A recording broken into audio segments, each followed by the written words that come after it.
সকালে প্রতিদিন আমার তাড়াহুড়া থাকে। এভাবে বেগুনি ভাজলে বেগুনি সত্যিই অনেক ক্রিস্পি হয়। এভাবে খিচুড়ি রান্না করা আমার মা শিখিয়েছেন। এই টিপসটা আমার হাসব্যান্ড আমাকে শিখিয়েছে। হ্যালো এভরিওয়ান, আসসালামু আলাইকুম। Welcome to Smriti's diary. আজ আমি একটা ডেইলি ব্লগ শেয়ার করব। প্রতিদিন আমি কি করি সকাল থেকে আজ সবকিছুই থাকছে ভিডিওতে। তো ভিডিওটা দেখার জন্য আমার সাথেই থাকুন। এই তো শীত পড়েই গেল অবশেষে, হালকা হালকা শীতের মধ্যে। সকালবেলা আমার প্রথম যে কাজটা সেটা হচ্ছে আমার ছোট ছেলের জন্য খিচুড়ি বসানো। এই খিচুড়ি ও সকালবেলা উঠে খাবে, সেজন্য আমি খুব সকালবেলা উঠে এটাই আমার রুটিন। সেই 6 মাস বয়স থেকেই আমি ওর জন্য সকালবেলা খিচুড়ি রান্না করি। তো খিচুড়ি রান্না করার জন্য এখানে আমি আলু আর মিষ্টি কুমড়া নিয়েছি সবজি হিসেবে আজকে। এগুলো গ্রেটার দিয়ে ভালোভাবে গ্রেট করে নিচ্ছি, আর না হলে ওকে তো খিচুড়ি ফিটারে খাওয়াই, ফিটারে বেজে যেতে পারে। এই তো সবজি গ্রেট করা হয়ে গেছে, এখন এর ভিতরে দিয়ে দেব লবণ, হলুদ, ঘি। এবার খিচুড়িটা আমি একপাশে রেখে দিচ্ছি, রেখে দিয়ে আমি এখন অন্য কাজ করব। আজকে সকালবেলা ছেলে বললো খিচুড়ি খাবে, সেজন্য আজকে ছোট একটা প্রেশার কুকারে আজকে গরুর মাংস দিয়ে খিচুড়ি রান্না করব। আমার কাছে প্রেশার কুকারে খিচুড়ি রান্না সবচাইতে সহজ মনে হয়। পৃথিবীর যদি কোনো খাবার সহজ মনে হয়, আমার কাছে মনে হয় খিচুড়ি রান্না। প্রেশার কুকারে আমি খুব সহজেই মাত্র 10 মিনিটের মধ্যে খিচুড়ি রান্না করতে পারি।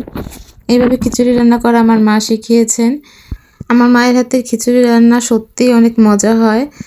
আমি আমার মায়ের মতো অত ভালো না পারলেও চেষ্টা করি ভালোভাবে করার জন্যে।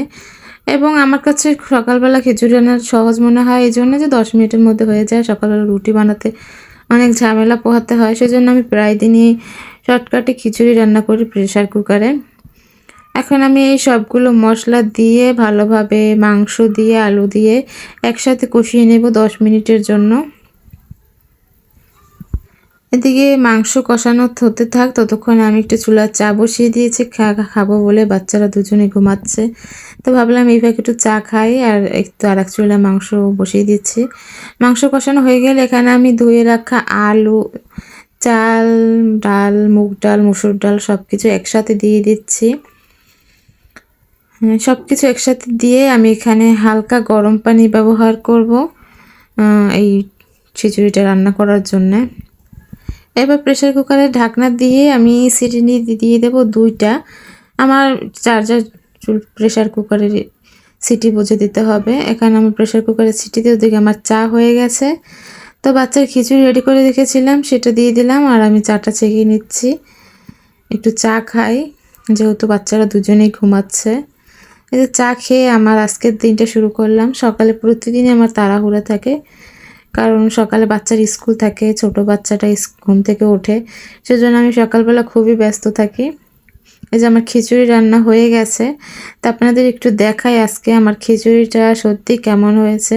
প্রেশার কুকারে খিচুড়ি রান্না করলে সেটা ভালো হয় নাকি খারাপ হয়।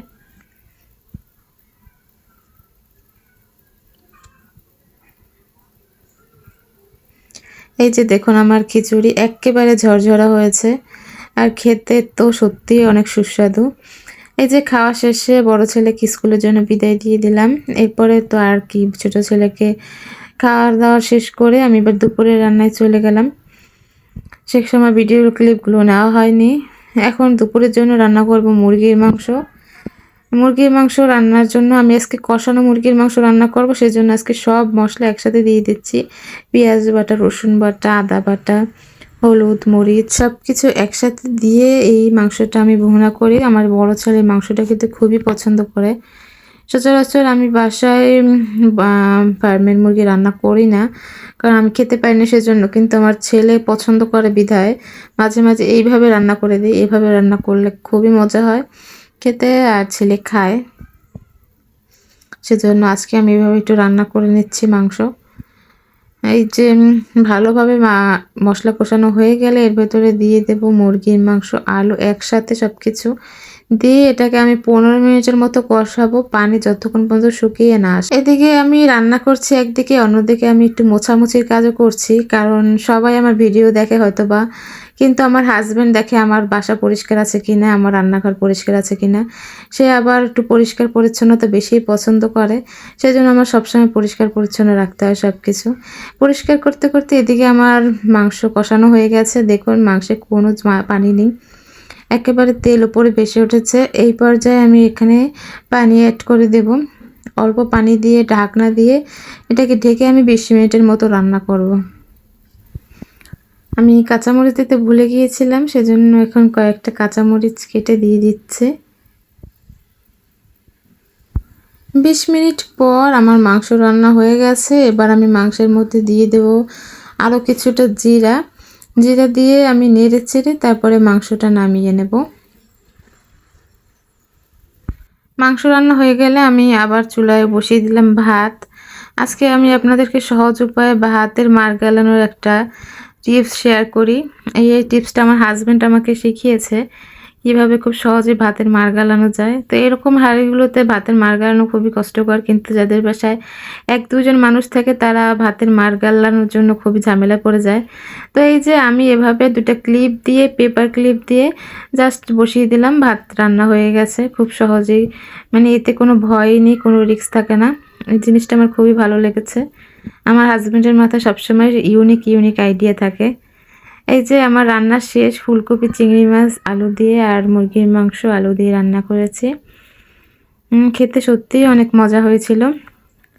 বিকেলের দিকে ছেলে বলল খাবে বেগুনি, সেজন্য আমি প্যাকেটের বেসন দিয়ে সুন্দর করে আজকে বেগুনি ভেজে দিলাম ছেলেকে। এখানে নিয়ে নিয়েছি কিছুটা বেসনের বেগুনি ক্রিস্পি করার জন্য চালের গুঁড়ো ইউজ করবেন, তাতে দেখবেন বেগুনি খুবই ক্রিস্পি হয়। আমি সেজন্য এখানে কিছুটা চালের গুঁড়ো ব্যবহার করেছি। এই চালের গুঁড়ো ব্যবহার করার কারণে বেগুনি সত্যি অনেক ক্রিস্পি হয়। এর সাথেই আমি দিয়ে দেব 1 চা চামচের মতো মরিচের গুঁড়া আর দেব সামান্য স্বাদ মতো লবণ। এরপরে পানি দিয়ে ভালোভাবে ব্যাটারটা করে নেব, যেন কোনো দলা না থাকে ভিতরে। দলা পাকানো থাকলে ব্যাটারটা ভালো হবে না। খুব সুন্দরভাবে হাত দিয়ে মেখে আমি ব্যাটার রেডি করে নিচ্ছি। আমার বেসনের ব্যাটার রেডি। এদিকে আমি বেগুনও কেটে নিয়েছি। এবার একটি প্যানে তেল গরম করে তাতে সেই ব্যাটার চুবিয়ে আমি বেগুনি ভেজে নিচ্ছি।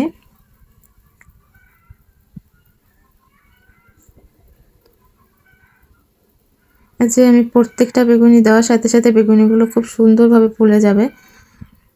এভাবে বেগুনি ভাজলে বেগুনি সত্যিই অনেক ক্রিস্পি হয়। কিছুক্ষণ রাখার পরে এবার আমি বেগুনিগুলো উল্টে নিচ্ছি। দেখুন প্রত্যেকটা বেগুন একেবারে ফুলে গেছে আর দেখতেই অনেক ক্রিস্পি লাগছে। আমার বেগুনি ভাজা প্রায় শেষ। আমি একটা বাটিতে সবগুলো বেগুনি উঠিয়ে নিচ্ছি। বেগুনি হয়ে গেলে আমি এখানে একটি প্যানে চা বসিয়ে দিয়েছি। চা আমার সকাল বিকাল 2 বেলা চা না খেলে হয় না। আমার মায়ের সাথে থাকতে থাকতে আমিও এখন অভ্যস্ত হয়ে গেছি চা খেতে। চা আমি বাদই দিতে পারছি না কোনোভাবে। এই তো বেগুনি আর চা, এটাই আমার সন্ধ্যার নাস্তা। এই তো আমার চা আর বেগুনি রেডি। বেগুনিগুলো দেখতে সত্যি অনেক ক্রিস্পি এবং খেতে তো সত্যি অনেক অসাধারণ হয়েছে।